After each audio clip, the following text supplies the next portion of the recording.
ಸಮಾಜದಲ್ಲಿರುವಂತಹ ಯಾವುದೇ ಕೆಲಸಗಳು ಆಗದೇ ಇದ್ದರೆ ಆ ಕೆಲಸವನ್ನು ಆಗುವುದಕ್ಕೆ ಮುಂಚೂಣಿಯಾಗಿ ನಿಲ್ಲುವುದೇ ಮಾಧ್ಯಮಗಳು.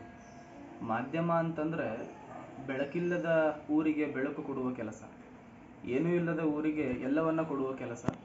ಸಮಾಜದಲ್ಲಿ ಆಗು ಹೋಗುಗಳನ್ನು ಯಾವ ವ್ಯಕ್ತಿಗೆ ಮುಟ್ಟಿಸಬೇಕು ಅಂತಹ ಕೆಲಸವನ್ನು ಅದ್ಭುತವಾಗಿ ಮಾಡುವುದೇ ಈ ಮಾಧ್ಯಮಗಳು. ಇಂತಹ ಮಾಧ್ಯಮದಲ್ಲಿ ನಮ್ಮ ಶ್ರೀ 24 ನ್ಯೂಸ್ ಅಂತ ನೂತನವಾಗಿ ಉದ್ಘಾಟನೆ ಆಗಿದೆ. ಸಮಾಜದಲ್ಲಿ ಕೆಲವೊಂದಿಷ್ಟು ಆಗು ಹೋಗುಗಳನ್ನು ಎಲ್ಲ ಕರ್ನಾಟಕಾದ್ಯಂತ, ಕಲ್ಯಾಣ ಕರ್ನಾಟಕ ಆಗಲಿ ಕರ್ನಾಟಕಾದ್ಯಂತ ಮುಟ್ಟಿಸುವಂಥ ಕೆಲಸ ಈ ಚಾನೆಲ್ ಮಾಡಲಿ. ಈ ಚಾನೆಲ್ ಮೇಲೆ ಸದಾ ಖಾಸ್ಕತಜ್ಜನ ನಾಡು ಕಂಡ ಚರಮೂರ್ತಿಗಳ ಆಶೀರ್ವಾದ ಇರಲಿ. ಸಮಾಜ ತಿದ್ದುವ ಕೆಲಸ ಈ ಚಾನೆಲ್ ಇನ್ನೂ ಮುಂದುವರಿಸ್ಕೊಂಡು ಹೋಗಲಿ. ಸಂಪಾದಕರಿಗೂ ಕೂಡ ಆ ಅಜ್ಜ, ಆ ಖಾಸ್ಕತ ತಿದ್ದುವ ಶಕ್ತಿ ಕೊಡಲಿ ಅಂತ ಹೇಳಿ ನನ್ನ ಮಾತನ್ನು ನಾನು ಹೇಳ್ತೀನಿ. ವೀಕ್ಷಕರೇ, ಈ ವಿಡಿಯೋ ನಿಮಗೆ ಇಷ್ಟ ಆಗಿದ್ರೆ ಈ ಕೂಡಲೇ ಸಬ್ಸ್ಕ್ರೈಬ್, ಕಮೆಂಟ್, ಲೈಕ್ ಮಾಡಿ ಹೊಸ ವಿಡಿಯೋಗಳನ್ನು ಮಾಡಲು ಬೆಂಬಲವನ್ನು ನೀಡಿ.